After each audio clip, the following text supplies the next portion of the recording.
নমস্কার,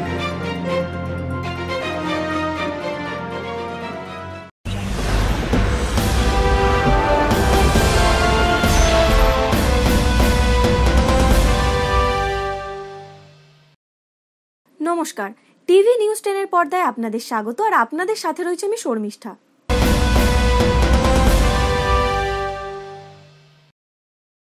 25শে ডিসেম্বর ভারতের প্রাক্তন প্রধানমন্ত্রী অটল বিহারী বাজপেয়ীর জন্মদিন। আর সেই জন্মদিন উপলক্ষে ভারতের বর্তমান প্রধানমন্ত্রী নরেন্দ্র মোদীজির স্বপ্নের প্রজেক্ট স্বচ্ছ ভারত অভিযান কর্মসূচি পালন করা হলো বাঁকুড়া জেলার ছাতনা ব্লকের ধবন এলাকায়। 25শে ডিসেম্বর ভারতের প্রাক্তন প্রধানমন্ত্রী অটল বিহারী বাজপেয়ীর জন্মদিন।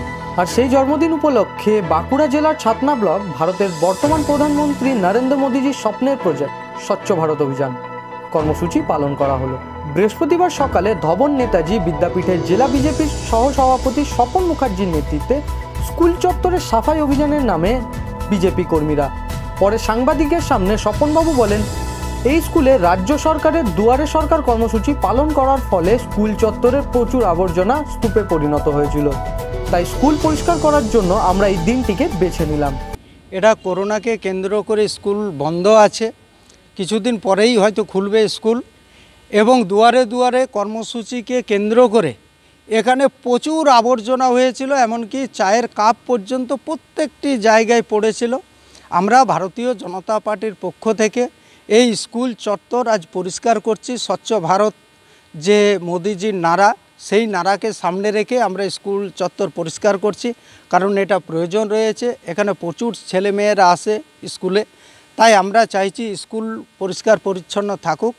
তাই প্রাক্তন প্রধানমন্ত্রী অটল বিহারী বাজপেয়ীজির জন্মদিনকে সামনে রেখে তার প্রতি শ্রদ্ধা জানিয়ে আমরা কিন্তু স্বচ্ছ ভারত অভিযানের মাধ্যমে স্কুল চত্বর পরিষ্কার করছি।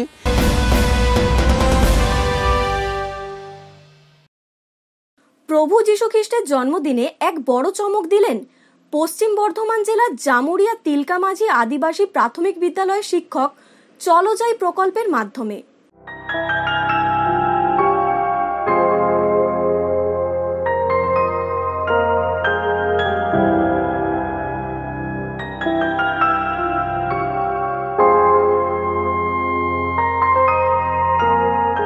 বড়দিনে বড় চমৎকার, মাস্টার মশাইয়ের অভিনব উদ্যোগের সাক্ষী রইল গোটা রাজ্য।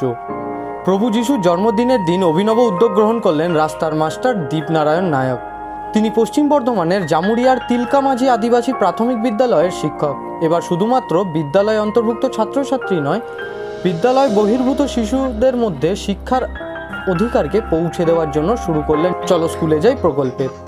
এর ফলে উপকৃত হবে রাস্তার দুধারে পড়ে থাকা অনাথ, ভিখারি, শিশু শ্রমিক সহ হতদরিদ্র শিশুরা, যাদের জন্ম রাস্তায়, জীবন ও জীবিকা রাস্তায়, যাদের শৈশবে স্নেহ ভালোবাসা দেওয়ার মতন মানুষ থাকে না, অসহায়তা ও দারিদ্র্যের কারণে শৈশবে যাদের হাতে চক পেন্সিলের বদলে তুলে নিতে হয় থালা বাটি, অওয়া বলা কচি মুখগুলোকে শুধু পেটের জ্বালা মেটাতে অসহায়ভাবে বলতে হয় বাবু একটা টাকা দিন। শিক্ষা তাদের কাছে বিলাসিতা, বই খাতা স্কুল ব্যাগ যাদের কাছে স্বপ্ন, তাদের স্বপ্ন পূরণের জন্যই রাস্তার মাস্টার মশাইয়ের এই উদ্যোগ।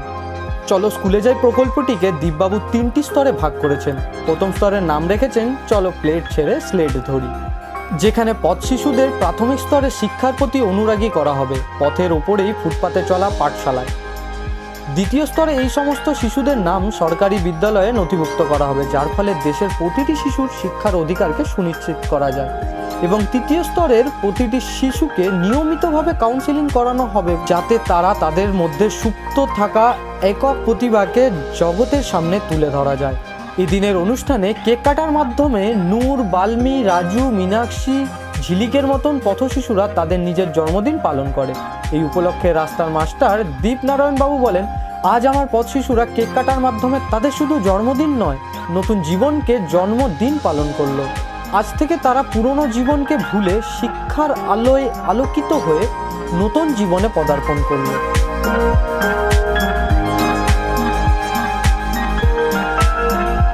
একই সঙ্গে এই যে আগামী দিনে এই পথশিশু যারা বিদ্যালয়ের সঙ্গে বাইরে রয়েছে তাদেরকে কিভাবে বিদ্যালয়ে অন্তর্ভুক্ত করা যায়, এবং আজকে এখানে আপনারা যেমন দেখছেন যে যিশুর জন্মদিন, কেক কাটার মাধ্যমে আজকে যিশুর মানে পথ যিশুদের নূতন জন্মদিন পালন করা হলো। তাদের একটা নূতন জীবন তারা আজকে পেল, শিক্ষার আলোতে আলোকিত হয়ে তারা কিন্তু এই ভিক্ষাবৃত্তির পথ ছেড়ে দিয়ে তারাও চায় যে স্কুলে ভর্তি হতে, শিক্ষার আলোতে আলোকিত হতে।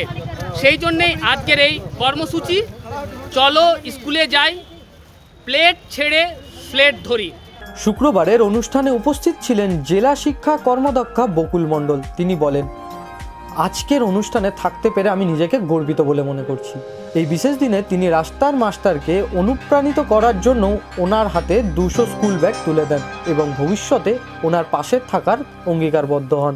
কিন্তু 2020 এরকম একটা ডিস্ট্রাক্টিভ মুহূর্তে এই দিনটিকে বেছে পথ শিশুদের বা যিশুরূপী শিশুদের তাদেরকে নতুন একটা আনন্দ দেওয়ার মধ্যে দিয়ে নতুন ব্যাগ, সাথে কেক কাটাও আছে, এই হাতে বই স্লেট দিয়ে তাদেরকে নতুন আলোর দিশা দেখানো বা নতুন আলোর সন্ধান দেওয়ার একটা চেষ্টা মাত্র। কতজন শিশু বাচ্চাদেরকে দেওয়া হচ্ছে? এখানে মোটামুটি আছে 30 জন মতো। কি দেওয়া হচ্ছে? দেওয়া হচ্ছে বলতে স্লেট, পেন্সিল, ব্যাগ, কিছু খাবার সামগ্রী আছে। আজ আমরা কেক কেটে দিনটাকে পালন করলাম। আর ব্ল্যাঙ্কেটস আছে কিছু, যেখানে আমাদের কিছু দুস্থ মানুষজন আছেন যারা ফিজিক্যালি হ্যান্ডিক্যাপ, তাদেরকে দেওয়া হচ্ছে।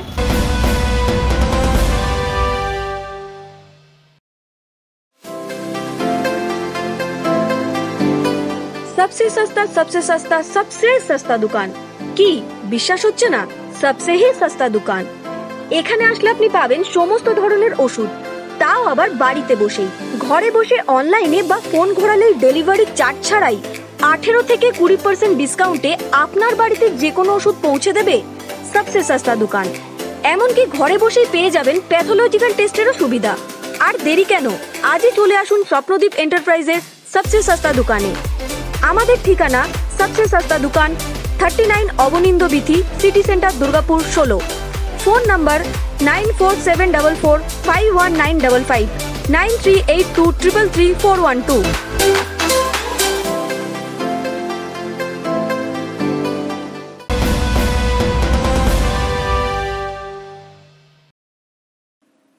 প্রভু যিশুর জন্মদিন উপলক্ষে বড়দিনকে সামনে রেখে দুর্গাপুর নগর নিগমের রঘুনাথপুরে এক অঙ্কন প্রতিযোগিতার আয়োজন করল সরস্বতী সংঘের সদস্যরা।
পঁচিশে ডিসেম্বর বড়দিন, ছোট থেকে বড় সকলেরই একটা আনন্দের দিন। এই আনন্দের দিনে রঘুনাথপুর সরস্বতী সংঘের পরিচালনায় এক অঙ্কন প্রতিযোগিতার আয়োজন করেছিল। যে সমস্ত খুদেরা বড়দিনের আনন্দ করতে বাইরে কোথাও যেতে পারছে না, তাদেরকে পাড়ার মধ্যেই, পাড়ারই ময়দানে এক অঙ্কন প্রতিযোগিতার মাধ্যমে একসাথে করে তুলল রঘুনাথপুরের সরস্বতী সংঘ। তাদের এই প্রচেষ্টা ছিল যে আজকের দিনে সবাই মিলিত হয়ে একটু আনন্দ উপভোগ করবে। সোশ্যাল ডিস্টেন্সিং পুরোপুরিভাবে না মানা গেলেও সবাই ব্যবহার করছিল মাস্ক। 5 বছর থেকে শুরু করে 10 বছর 11 বছর পর্যন্ত সকলেই অংশগ্রহণ করেছিল এই অঙ্কন প্রতিযোগিতায়।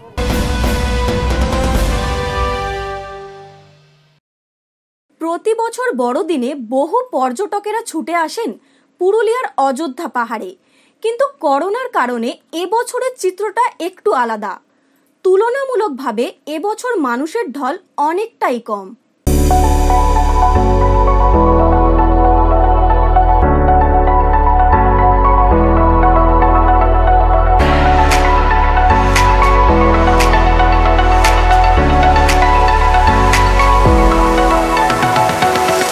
বড়দিন মানে হরেক রকম কেকের বাহার, আলোকসজ্জাও একটু ঘুরে বেড়ানো, কিন্তু করোনা অতিমারির জেরে এবছরের পরিস্থিতি একটু আলাদা। প্রতি বছর বড়দিনে বহু পর্যটক ছুটে আসেন পুরুলিয়ার অযোধ্যা পাহাড়ে। এবছর করোনার প্রভাব দেখা গেল বড়দিনেও। করোনা আবহে বড়দিনেও পর্যটকদের ভিড় চোখে পড়ল না অযোধ্যা পাহাড়ে। জেলার পর্যটন স্থানগুলির মধ্যে অযোধ্যা পাহাড় গুরুত্বপূর্ণ পর্যটন কেন্দ্র।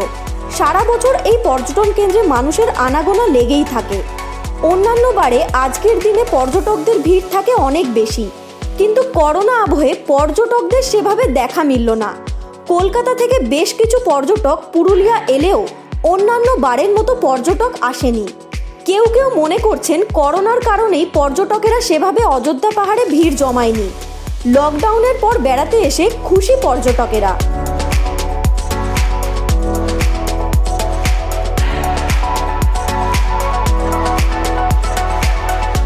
ভালো, আমরা আবার আসবো, বর্ষায় আমরা আসবো। বর্ষায় এটা আরো বেশি, এই জায়গাটা আরো বেশি ভালো লাগে আমাদের বর্ষায়। দীর্ঘদিন লকডাউন চলার ফলে দেশের মানুষকে আর্থিক সমস্যার সম্মুখীন হতে হয়েছে। এই কারণেই হয়তো পর্যটকের সংখ্যাও কম বলে মনে করছেন অনেকেই।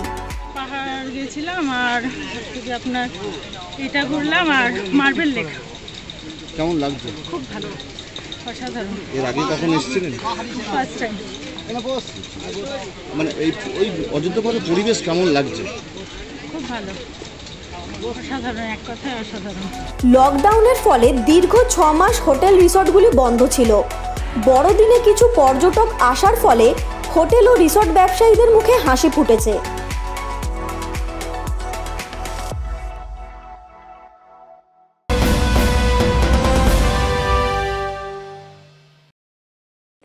নিউজ আওয়ার এখনকার মতো এই পর্যন্ত। আপনারা দেখছেন টিভি নিউজ 10। নমস্কার।